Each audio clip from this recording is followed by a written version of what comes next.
tu es en zoothérapie ou que tu veux te lancer, il y a une erreur massive que 90% des intervenants commettent. Cette erreur, elle sabote les séances, limite l'impact puis empêche les clients d'évoluer pleinement. Le pire, tu pourrais la faire sans même t'en rendre compte. Mais aujourd'hui, je vais te la révéler puis surtout, je vais te montrer comment l'éviter avec des stratégies concrètes et applicables immédiatement. Sylvie Ferland, fondatrice et enseignante chez Zoothérapie Mauricie, tu aimes notre contenu, mais abonne-toi à la chaîne. L'erreur fatale en zoothérapie, mal gérer l'anthropomorphisme. Ah, l'anthropo quoi? L'anthropomorphisme, c'est une tendance naturelle puis instinctive à attribuer aux animaux des pensées, des émotions, des intentions humaines. En zoothérapie, c'est à la fois un puissant levier thérapeutique, mais un piège redoutable qui peut détourner l'intervention de son véritable objectif. Mais là, avant d'aller plus loin, je veux définir exactement ce qu'est l'anthropomorphisme puis pourquoi c'est si présent en zoothérapie. OK? L'anthropomorphisme, c'est un réflexe cognitif humain qui consiste à prêter aux animaux, puis même parfois aux objets, des émotions, des intentions humaines. Tout le monde le fait, puis parfois sans même nous en rendre compte. OK? Je vais te donner des exemples courants. Un chien qui baisse la tête après avoir fait une bêtise, bien, ça va être interprété comme « Ah, il se sent coupable, il est honteux ». En réalité, il adopte un comportement d'apaisement en réponse à notre ton de voix ou notre langage corporel. Un chat qui refuse de manger après un départ en voyage, il est vu comme boudeur, rancunier, alors qu'il peut simplement être stressé par le changement d'environnement. Autre exemple, un chien qui a détruit tout un divan suite à ton départ, puis que c'est interprété comme « Ah, il est vengeur, c'est une vengeance parce qu'on ne l'a pas amené avec nous ». Lorsqu'en fait, le chien, il fait de l'anxiété de séparation puis il a besoin d'utiliser un de ses patrons moteurs pour s'apaiser. OK? Encore un cheval qui s'éloigne d'une personne anxieuse peut être perçu comme « Ah, il est distant, insensible, ce cheval-là », alors qu'il réagit simplement à une posture tendue ou envahissante. OK? Pourquoi c'est particulièrement présent en zoothérapie?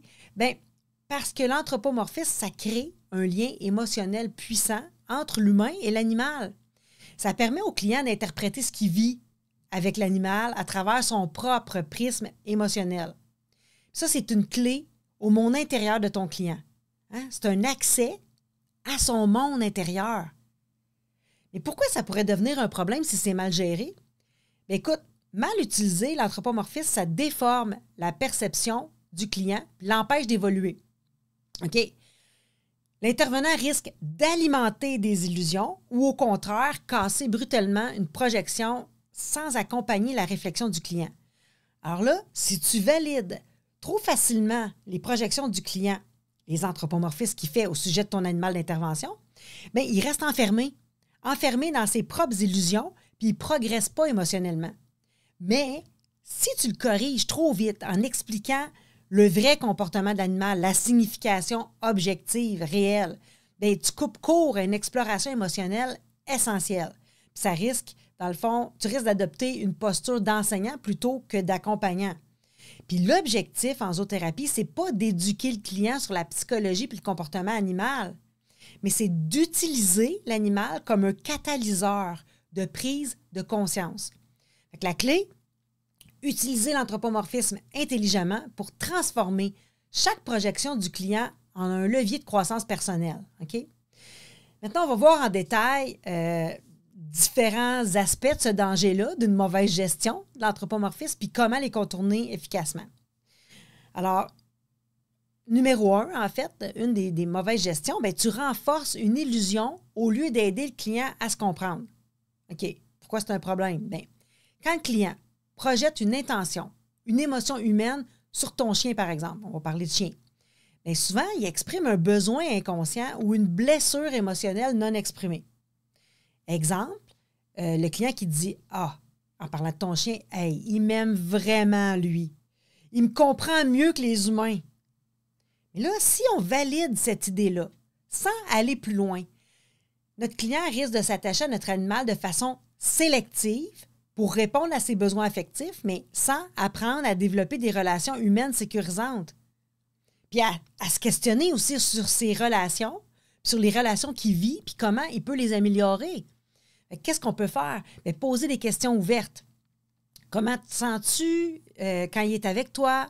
Qu'est-ce que ça t'apporte que tu ne retrouves pas ailleurs avec le chien? Hein? Fait qu'on utilise le chien comme miroir. As-tu déjà ressenti ce type de connexion avec une personne? Qu'est-ce que ce lien vient chercher en toi? Fait que résultat de faire une bonne utilisation comme ça, bien, le client, il prend conscience que le chien révèle un besoin d'écoute. Il prend conscience de ses propres besoins, en fait, d'écoute, de sécurité, de reconnaissance. Puis il peut apprendre, en fait, à combler ces besoins-là autrement.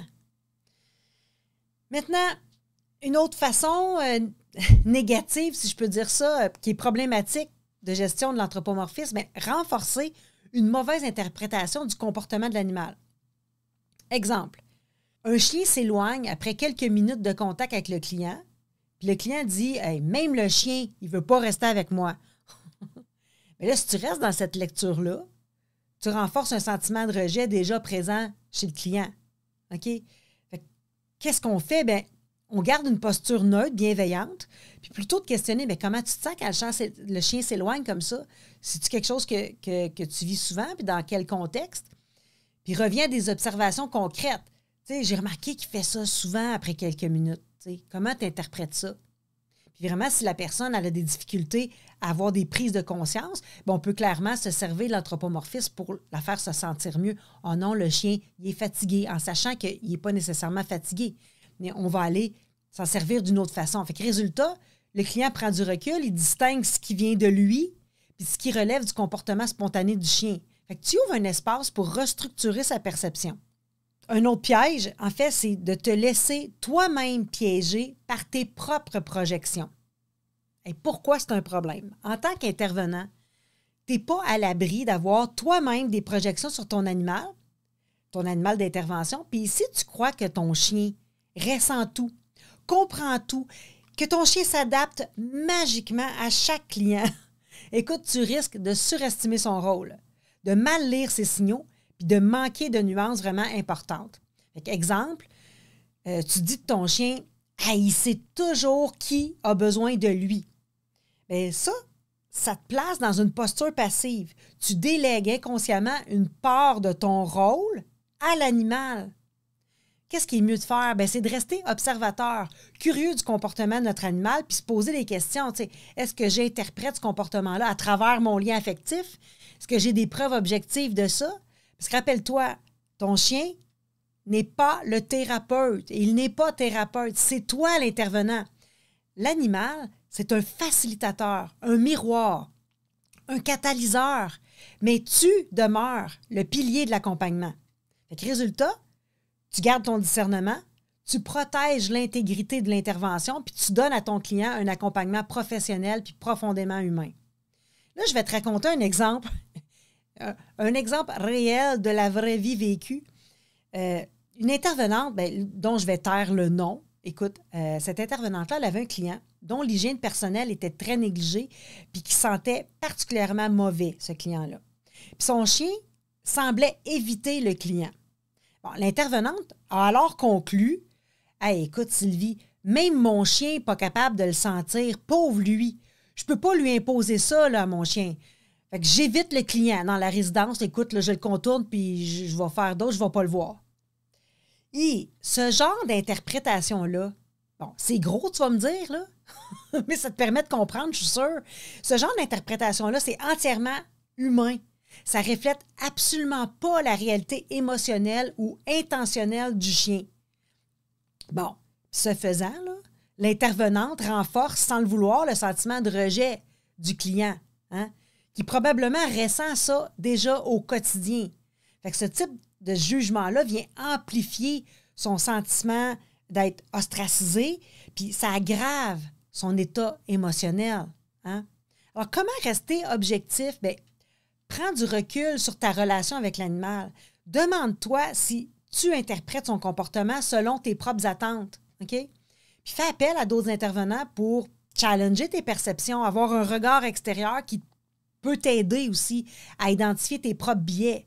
Parce que, écoute, distingue l'animal comme un médiateur, là, pas comme un thérapeute. Fait que l'animal, il facilite, mais c'est toi qui structure puis oriente la séance. Mais il faut se rappeler que l'anthropomorphisme bien géré, c'est un outil thérapeutique puissant. OK? Fait que plutôt que de voir l'anthropomorphisme comme un piège, bien qu'il n'en soit un, mais transforme-le. Transforme-le, l'anthropomorphisme, en un outil puissant pour accompagner ton client.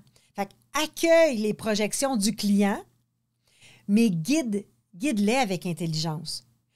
Utilise l'animal comme levier d'exploration émotionnelle, pas comme une personne. Puis sois vigilant sur tes propres biais pour éviter le transfert, le contre-transfert, OK? Fait que la différence entre un intervenant moyen et un expert en zoothérapie, bien écoute, l'intervenant moyen, il se laisse embarquer dans les projections du client sans guider la réflexion, mais l'expert, lui, utilise ses projections comme une opportunité d'exploration psychologique. Puis toi, tu te situes où? Hein? En conclusion, lutte pas contre l'anthropomorphisme, transforme-le en atout parce que c'est un réflexe humain puissant. Utilise-le comme levier pour comprendre les blessures du client à travers ses projections, explorer ses schémas émotionnels sans confrontation directe, c'est ça l'avantage, encadrer la relation avec l'animal pour qu'elle serve l'évolution du client. En maîtrisant tous ces concepts-là, tu vas vraiment transformer chaque intervention en opportunité thérapeutique unique et impactante. Maintenant, c'est à toi. As-tu déjà observé un transfert puissant entre un humain et un animal? Peut-être même que tu l'as toi-même vécu. Alors, partage ton expérience en commentaire juste en dessous.